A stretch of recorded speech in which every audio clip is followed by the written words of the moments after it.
Hey guys, my name is Anuradha. Welcome to our channel GK Guidance and Knowledge. Happy morning to all of you. कैसी है मेरी GK family? I hope सभी अच्छे होंगे, अपनी सेहत, फैमिली और पढ़ाई का ध्यान काफ़ी अच्छे से रखिए। तो चलिए बढ़ते हैं आज की हमारी वीडियो की तरफ।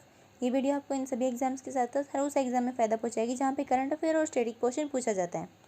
सबसे पहले जान लेते हैं आज के खास दिन के बारे में। आज है वर्ल्ड रेफ्यूजी डे। इसे 20 जून को सेलिब्रेट किया जाता है। तो चलिए देख लेते हैं इसके बारे में। इससे रिलेटेड क्वेश्चन भी जानेंगे हम। वर्ल्ड रेफ्यूजी डे रिफ्यूज़ीज़ को रिकॉग्नाइज़ करने के लिए किया जाता है। रेफ्यूज़ी कौन होते हैं? जिन्हें या तो वॉर की वजह से या प्रोसिक्यूशन की वजह से या वॉयलेंस की वजह से अपने देश को, अपनी नेटिव कंट्री को छोड़कर बाहर जाना पड़ता है, वो रेफ्यूज़ी होते हैं। हमारे जैसे कि बोला गया था कि हमारे जो सिटीजनशिप अमेंडमेंट एक्ट के थ्रू लेकर आया जाएगा। कौन कौन सी कंट्रीज से, अगर आपको पता है तो कमेंट सेक्शन के अंदर बताइए। वो भी इसी से रिलेटेड था कि जो नॉन मुस्लिम कम्युनिटी हैं उनको हमारे देश के अंदर लेकर आया जाएगा और उनको हमारे देश की सिटीजनशिप दी जाएगी। तो चलिए देख लेते हैं आज का हमारा पहला क्वेश्चन क्या है। इन सभी स्टेटमेंट को कंसिडर करना है किसके रिगार्डिंग? रेफ्यूजी के रिगार्डिंग।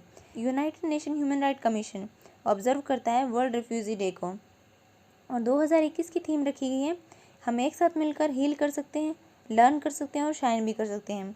2/3 रेफ्यूजीज़ हैं वो सिर्फ 5 कंट्रीज से निकल कर आते हैं, जो कि हैं Syria, Venezuela, Afghanistan, south Sudan और म्यांमार। इनमें से कौन सा आंसर करेक्ट है हमें ये बताना है। First second and third, first and third या फिर ये सभी के सभी। हमारा आंसर क्या होगा? हमारा आंसर होगा डी, बिकॉज ये सभी की सभी स्टेटमेंट है वो करेक्ट है। चलिए देख लेते हैं। United nation human right commission ने लेटेस्ट रिपोर्ट प्रेजेंट की है, जिनेवा के अंदर रिलीज हुई है। 2020 के अंदर 82.4 मिलियन पीपल थे जो कि रिफ्यूज़ी बने थे, जबकि 2019 के अंदर 79.5 मिलियन थे और 6 मिलियन से भी ज़्यादा रिफ्यूज़ी हैं वो लाइव कैंप्स के अंदर रह रहे हैं पूरी दुनिया के अंदर। यूनाइटेड नेशन के रिकॉर्ड के द्वारा ये बताया गया है। ये कैंप क्या होते हैं? ये कैंप होते हैं कि उन्हें टेम्परेरीली प्रोवाइड किए जाते हैं। ये कोई परमानेंट सोल्यूशन नहीं होता है और इसकी वजह से क्या होता है कि उनको टेम्परेरी सर्विसेज मिल जाती हैं, जैसे कि खाना मिल जाता है, वाटर मिल जाता है, शेल्टर मिल जाता है, मेडिकल ट्रीटमेंट की फैसिलिटीज़ मिल जाती हैं और कोई भी इमरजेंसी सर्विस होती है वो मिल जाती हैं।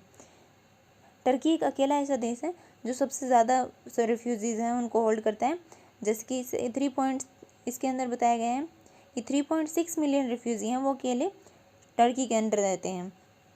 उसके बाद में कोलंबिया है, वहाँ पे 1.8 मिलियन रहते हैं और जिसके अंदर पिछले कुछ सालों से जो वेनेजुला के अंदर प्रॉब्लम चल रही है उस वजह से आ रहे हैं वो रिफ्यूज़ी भी शामिल है। और United nation human right commission के फॉर रिफ्यूज़ी ये रिपोर्ट है, जिसके अंदर बताया गया है कि ये रिपोर्ट जो फोर्स डिस्प्लेसमेंट होता है उसके अंदर बताया गया है।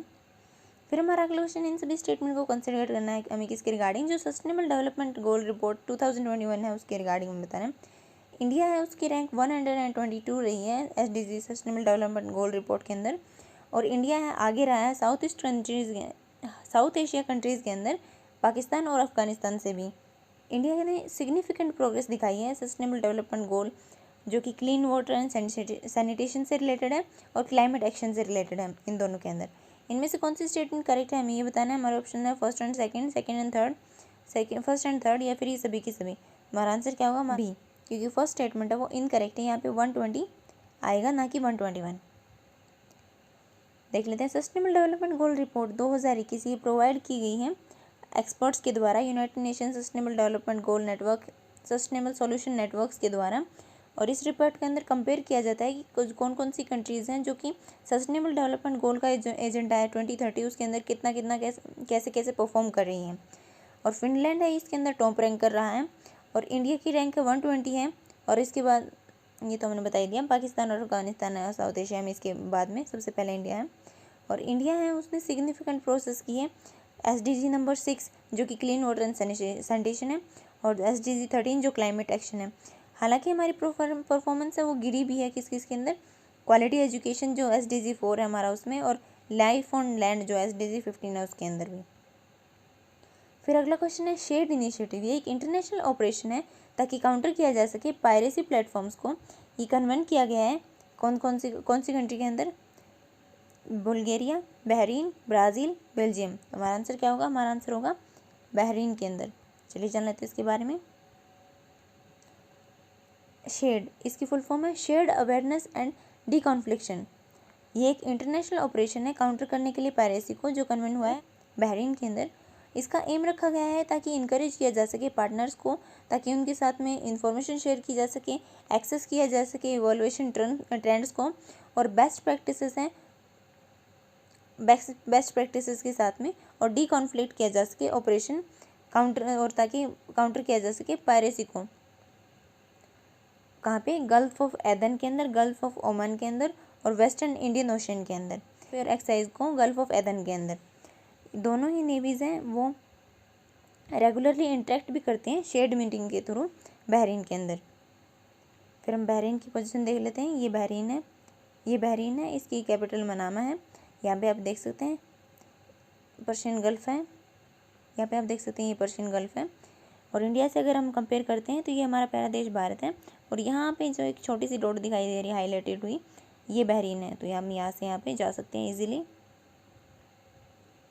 फिर हमारा अगला क्वेश्चन है Indian certification of medical devices, ICMED जिसे बुलाते हैं, ये प्लस स्कीम है। प्लस स्कीम लॉन्च की गई किसके द्वारा? नीति आयोग के द्वारा, क्वालिटी काउंसिल ऑफ इंडिया के द्वारा, Indian council of medical research के द्वारा, ये फिर defence research and development organisation के द्वारा। हमारा आंसर क्या होगा? हमारा आंसर होगा बी। मोस्टली बच्चे मेडिकल रिसर्च के ऊपर लगाएंगे, लेकिन हमारा आंसर है क्वालिटी काउंसिल ऑफ इंडिया, और उसके साथ में association of Indian manufacturers of medical devices जिसे AIMED बुलाते हैं। इन्होंने रिसेंटली फर्दर फीचर्स डाले हैं ICMED स्कीम के अंदर, जिसे ICMED प्लस नाम दिया गया है। और इस स्कीम को लॉन्च किया गया था सर्टिफिकेशन के लिए मेडिकल डिवाइसेस के अंदर 2016 के अंदर। ICMED 13,485 प्लस, ये एक न्यू स्कीम क्रिएशन की गई है। ये एक न्यू स्कीम है जो अंडरटेक करेगी वेरिफिकेशन जो क्वालिटी का, सेफ्टी का और इफ़िशेंसी का मेडिकल डिवाइसेस का। और इस स्कीम के अंदर end to end quality checkup होगा, एश्योरेंस किया जाएगा, ताकि मेडिकल डिवाइसेस सेक्टर है उसके अंदर कोई भी पायरेसी नहीं देखने, कोई भी चैलेंज ना देखने को मिले, कोई भी काउंटरफिट प्रोडक्ट या फिर फेक जो सर्टिफिकेशन है वो ना दिया जा सके।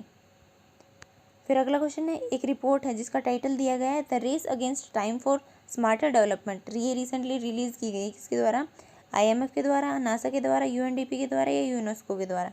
हमारा आंसर क्या होगा? हमारा आंसर होगा डी, ये यूनेस्को के द्वारा। इसके बारे में और जान लेते हैं। इसका 7th एडिशन प्रेजेंट किया गया है यूनेस्को साइंस रिपोर्ट का रिसेंटली, जिसका टाइटल दिया गया है race against time for smarter development. और इस रिपोर्ट को इसके अंदर डिटेल एनालिसिस किया गया है डेवलपमेंट पाथ का कंट्रीज़ के अंदर आखिरी 5 साल के अंदर बताया गया है। इस साइंस की फील्ड के अंदर इंडिया है उसके अंदर इन्वेस्टमेंट बड़ी है रिसर्च एंड डेवलपमेंट के अंदर, लेकिन फिर भी ये अनसेटिस्फैक्ट्री है। इंडिया की जो रिसर्च एंड डेवलपमेंट के अंदर इन्वेस्टमेंट है वो अनसेटिस्फैक्ट्री रही है इस रिपोर्ट के अंदर। और ग्रोस डोमेस्टिक एक्सपेंडिचर हमारा वो कितना है? 0.7% पे स्टैग्नेंट कर रहा है हमारी GDP का। हालांकि जो हमारा एब्सोल्यूट टर्म है वो एक्सपेंडिचर हमारा बढ़ा है, इंक्रीज़ हुआ है, लेकिन फिर भी अनसेटिस्फैक्ट्री है ये। और इसके अंदर लोएस्ट GDP रेशियोज़ हैं वो ब्रिक्स नेशन के अंदर है, और इंडिया का जो GDP रेशियो है वो ब्रिक्स नेशन के अंदर सबसे कम देखने को मिला है। और हमारा टारगेट भी रखा गया था जो साइंस एंड टेक्नोलॉजी पॉलिसी लाई 2003 के अंदर, उसके अंदर फिक्स किया गया था कि इसके अंदर थ्रेशोल्ड है कि हम 2% हमारा इन्वेस्ट करेंगे GDP का रिसर्च एंड डेवलपमेंट के अंदर 2007 तक। हालांकि ये टारगेट है वो अचीव नहीं किया गया है और बार बार इसे एक्सटेंड किया गया जा रहा है। रिसर्च एंड डेवलपमेंट है वो गवर्नमेंट सेक्टर के अंदर डिक्लाइन देखने को मिला है लगातार 2015 से लेकर। हालांकि जो हमारी साइंटिफिक पब्लिकेशंस हैं उनके अंदर इंक्रीज़ देखने को मिला है, जैसे कि रिसर्चर्स हैं और कटिंग एज टेक्नोलॉजी है उनके अंदर। टोटल पब्लिकेशंस हैं वो हमारी 2011 के अंदर 80,458 थी 80,458 थी, जबकि हमारी 2019 के अंदर बढ़कर 1.61 लाख हो चुकी हैं। हालांकि पेटेंटिंग और पेटेंटिंग की जा रही है डोमेस्टिक ऑपरेशंस के द्वारा, रिसर्च इंस्टीट्यूट के द्वारा, यूनिवर्सिटीज़ के द्वारा और इंडिविजुअल के द्वारा, ये अभी भी कम देखने को मिली है इंडिया के अंदर। फिर हमारा अगला क्वेश्चन है इन एक्वाफोर, ये एक जॉइंट नेवल एक्सरसाइज है किसके बीच में? इंडिया और इथियोपिया के बीच में, एस्टोनिया के बीच में, यूरोपियन यूनियन के बीच में या फिर इरिट्रिया के बीच में। अगर आपको याद हो तो हमने इसके बारे में पहले क्वेश्चन डिस्कस कर लिया है, उसके अंदर ये बताया भी गया है इस एक्सरसाइज के बारे में। यूरोपियन यूनियन इसका करेक्ट आंसर है, इसको देख लेते हैं। पहली बार ऐसा देखने को मिला है कि इंडियन नेवी है उसने पार्टिसिपेट किया है, जॉइंट ड्रिल किया है यूरोपियन यूनियन के साथ में, यूरोपियन यूनियन की नेवल फोर्सेस के साथ में। इसके अंदर कौन कौन से वॉरशिप्स शामिल थे? स्पेनिश थे, फ्रेंच थे, इटालियन थे, और जो कि गल्फ ऑफ एदन के अंदर देखने को मिली थी। इंडियन नेवी ने कन्वर्ज किया है मल्टीपल इश्यूज़ को, जिसके अंदर इंक्लूड कौन कौन सी हैं? पायरेसी ऑपरेशंस हैं, ऑपरेशन जो वेसल के प्रोटेक्शन के लिए और वेसल डेवलपमेंट के लिए चार्टर किया गया, चार्टर के अंदर किसका? जो United Nation World Food Programme है उसका। और इंडियन नेवी है और यूरोपियन नेवल फोर्सेस हैं वो कंडक्ट कर रही हैं गल्फ ऑफ एदन के अंदर, ये हमने देख लिया। और इसका अंडरस्कोर रखा गया है कि शेयर करेंगे वैल्यू पार्टनर्स को, पार्टनर नेवीज़ को, और इंश्योर करेंगे फ्रीडम ऑफ सीज, इंश्योर करेंगे फ्रीडम सीज के अंदर, कॉन्टिनेंट के अंदर, कमिटमेंट करेंगे ओपन, इंक्लूसिव और रूल बेस्ड इंटरनेशनल ऑर्डर। फिर अगला क्वेश्चन है साइबर 2 मिशन। ये रिसेंटली न्यूज़ में देखने को मिला है, किससे रिलेटेड है? वीनस। इसके अंदर स्टडी की जाएगी वीनस की एटमॉस्फेरिक केमिस्ट्री की, इसके अंदर स्टडी की जाएगी मार्शियन एनवायरनमेंट की, या फिर स्टडी की जाएगी जो सुपरनोवा रिमेनेंट्स हैं उसकी, या फिर इसके अंदर काउंट किया जाएगा कितने स्टार्स हैं यूनिवर्स के अंदर। तुम्हारा आंसर क्या होगा? हमारा आंसर होगा डी। इसके अंदर यूनिवर्स में स्टार की काउंटिंग की जाएगी। इसका एम रखा गया है कि काउंट किया जा सके कितने नंबर हैं स्टार्स के यूनिवर्स के अंदर। कोई पहला मिशन नहीं है जिसके अंदर, हालांकि ये पहली बार नहीं हो रहा है कि कोई भी मिशन है जो काउंट कर रहा है यूनिवर्स के अंदर कितने स्टार हैं, इससे पहले भी किया गया है। और इसको लॉन्च करने का मेन मकसद यही है कि जो तारे पीछे छूट गए हैं, जिनकी काउंटिंग नहीं हो पाई है, उनको भी काउंट किया जा सके इसके थ्रू। फिर अगला क्वेश्चन है इन सभी स्टेटमेंट को कंसिडर करना है इसकी रिस्पेक्ट में, झंडा सत्याग्रह की रिस्पेक्ट में। इस सत्याग्रह का क्या मेन फोकस क्या था? ताकि राइट और फ्रीडम मिल सके अपने खुद के फ्लैग को फहराने की, जो कि प्रोहिबिट किया गया था नेशनलिस्ट फ्लैग को फहराने की, होस्टिंग करने की, जो ब्रिटिश गवर्नमेंट है उसके द्वारा प्रोहिबिट कर दिया गया था उस टाइम पे। फिर क्या है, पहला झंडा सत्याग्रह है वो हेल्ड हुआ था सिटी ऑफ जबलपुर के अंदर 1923 के अंदर, जिसके अंदर उसके बाद ये इंडिया के काफ़ी सारे पार्ट्स के अंदर फैल गया था। तो इनमें से कौन सी स्टेटमेंट करेक्ट है ये बताना है। फर्स्ट ओनली, सेकंड ओनली, दोनों या फिर दोनों में से कोई नहीं। तुम्हारा आंसर क्या होगा? हमारा आंसर होगा सी, बिकॉज ये दोनों की दोनों स्टेटमेंट है वो करेक्ट है। देख लेते हैं इसका। मिनिस्ट्री रिसेंटली क्या हुआ है, जो मिनिस्टर हैं, कल्चरल मिनिस्टर हैं प्रहलाद सिंह पटेल, उन्होंने प्रोग्राम ऑर्गेनाइज किया है ऑब्जर्व करने के लिए फ्लैग सत्याग्रह को जबलपुर के अंदर, जो कि मध्य प्रदेश के अंदर लोकेटेड है। और इन्होंने होस्ट किया है नेशनल फ्लैग को गांधी भवन के अंदर। एक हिस्टोरिक मूवमेंट है जो झंडा सत्याग्रह की, जो कि जबलपुर 1923 के अंदर देखने को मिला था। उन्हें अपनी शहीदी दी थी टाउन हॉल के अंदर। ऐसा पहली बार होगा कि अनफर्ल्ड फ्लैग फैलाया जाएगा टाउन हॉल के अंदर। मार्च 18, 1923 को पहली बार हमारा जो ट्राई कलर, जो हमारा तिरंगा झंडा है, उसे होस्टेड किया गया था जबलपुर के अंदर। और इसको झंडा और इसके साथ शुरुआत हो गई थी झंडा सत्याग्रह की। इसको ऑब्जर्व करने के लिए ऑल इंडिया फ्लैग 18 जून को 1923 को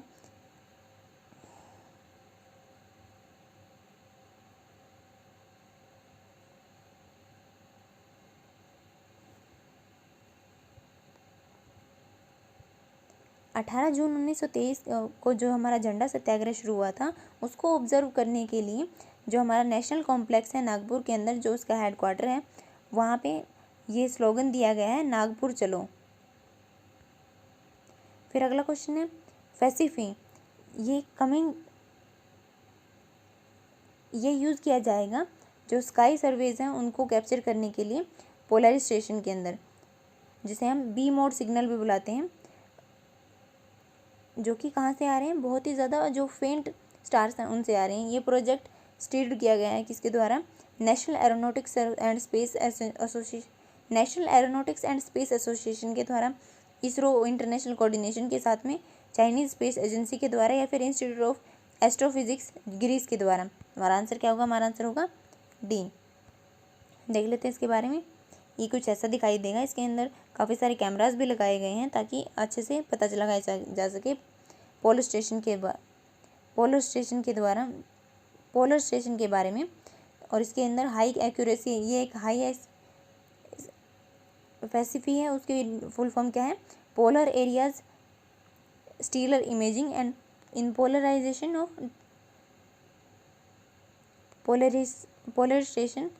पोलराइजेशन हाई एक्यूरेसी एक्सपेरिमेंट।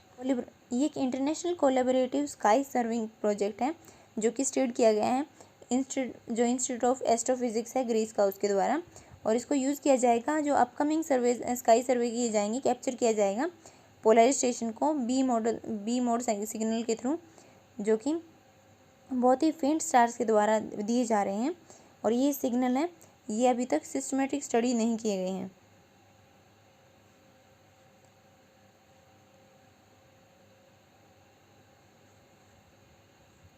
और इन स्टार्स की डिस्टेंस है वो ऑब्टेन की जाएगी, मेजरमेंट किया जाएगा उनका GAIA सैटेलाइट के द्वारा। और ये सर्वे यूज़ किया जाएगा हाई टेक जो ऑप्टिकल पोलर स्टेशन है, पोलरीमीटर्स हैं, उनके थ्रू, ताकि ऑब्जर्व किया जा सके नॉर्दर्न और सदर्न स्काईज का साइमल्टेनियसली। फिर हमारा अगला क्वेश्चन है, सरदार सरोवर डैम है वो पहली बार हिस्ट्री के अंदर इरिगेशन के लिए पानी सप्लाई करेगा गर्मियों के अंदर। ये किस नदी के ऊपर बेस्ड है, हमें ये बताना है, नर्मदा, सतलज, कृष्णा, झेलम। हमारा आंसर क्या होगा, हमारा आंसर होगा ए, ये नर्मदा नदी के ऊपर लोकेटेड है। इसके बारे में जान लेते हैं। सरदार सरोवर नर्मदा डैम के ऊपर है और इसके अंदर टर्मिनल डैम है, ये एक टर्मिनल डैम है। सरदार सरोवर नर्मदा डैम ये एक टर्मिनल डैम है जो कि बनाया गया था नर्मदा रिवर के ऊपर, केवड़िया के पास, जो गुजरात नर्मदा डिस्ट्रिक्ट के पास में है। और इसके अंदर ये 4 स्टेट जो गुजरात, मध्य प्रदेश, महाराष्ट्र, राजस्थान को पानी और इलेक्ट्रिसिटी प्रोवाइड करवाता है। और इसका फाउंडेशन रखा गया था जो हमारे former prime minister Jawaharlal Nehru हैं उनके द्वारा 5 अप्रैल 1961 को। और ये प्रोजेक्ट है बाद में 1979 को बनकर तैयार हुआ था। 1979 में तेज़ी पकड़ ली थी डेवलपमेंट स्कीम के अंदर, जो कि फंडेड की गई थी वर्ल्ड बैंक के द्वारा। ये इंटरनेशनल बैंक है जो रिकंस्ट्रक्शन के लिए और डेवलपमेंट के लिए और इंक्रीज करने के लिए इरिगेशन और प्रोडक्शन हाइड्रो इलेक्ट्रिसिटी के अंदर फंडिंग की थी इसको। और फिर जो सरदार सरोवर डैम है उसे लाइफलाइन भी बुलाया जाता है गुजरात की। हालांकि ये यूजुअली पानी और इरिगेशन के लिए पानी सप्लाई नहीं करता है गर्मियों के अंदर, ये पहली बार हो रहा है कि ये पानी सप्लाई करेगा। ये आप देख सकते हैं सरदार सरोवर डैम को, ये नर्मदा नदी है, ये मेन कैनाल है इसकी। और यहाँ से ये अलग अलग जगह पे जाती हैं, अहमदाबाद के अंदर यहाँ पे सरदार सरोवर डैम बनाया गया है। इस एरिया में सरदार सरोवर डैम बनाया गया है। और गुजरात को कौन कौन से स्टेट टच करें, राजस्थान, मध्य प्रदेश और महाराष्ट्र। चलिए आगे बढ़ते हैं, क्वेश्चन का आंसर देख लेते हैं। नेशनल मैरीटाइम हेरिटेज कॉम्प्लेक्स है, ये इस्टेब्लिश किया जा रहा है कौन से एनिसेट पोर्ट सिटीज़ के अंदर, कैलिकट, लोथल, तुतिकोरिन या फिर आर्किमिडो। हमारा आंसर क्या होगा, हमारा आंसर होगा बी, लोथल। और मोस्टली बच्चों ने सही आंसर दिया है। तो इसके बारे में देख लेते हैं। नेशनल मैरीटाइम हेरिटेज कॉम्प्लेक्स है, इसे बनाया जाएगा आर्कियोलॉजिकल सर्वे ऑफ इंडिया की जो साइट है लोथल के अंदर, जो कि सिर्फ 80 किलोमीटर दूर है अहमदाबाद गुजरात से। और नेशनल मैरीटाइम हेरिटेज कॉम्प्लेक्स है, ये डेवलप किया जाएगा इंटरनेशनल टूरिस्ट डेस्टिनेशन के तौर पे, जहाँ पे मैरीटाइम हेरिटेज जो इंडिया की है इसके अंदर क्या दिखाया जाएगा, एनिसेंट टाइम से लेकर मॉडर्न टाइम तक हमने कैसे कैसे काम किया है उसको शोकेस किया जाएगा इसके अंदर। इसके यूनिक फीचर हैं वो क्या है, रिक्रिएशन किया जाएगा जो एनिसेंट लोथल सिटी को, जो कि one of the prominent city है एनिसेंट इंडस वैली सिविलाइजेशन की, जिसकी डेटिंग की गई है 2400 BC के अंदर। आज का क्वेश्चन क्या है, वर्ल्ड कॉम्पिटिटिवनेस इंडेक्स 2021 के अंदर रिलीज़ हुआ है, इनमें से कौन सी ऑर्गेनाइजेशन है जो इसे रिलीज़ कर दी है, world bank, world economic forum, international monetary fund या फिर institute of management and development. इसका आंसर आपको देना है। तो आपको वीडियो कैसे लगी ये अभी आप कमेंट सेक्शन के अंदर बताइए, आपका स्कोर क्या रहा है वीडियो के अंदर ये भी ज़रूर बताइए हमें, और आज के क्वेश्चन का आंसर तो देना ही है। So this is it for today, thank you for listening, don't forget to like and subscribe, also provide suggestions to improve. जय हिंद, जय भारत।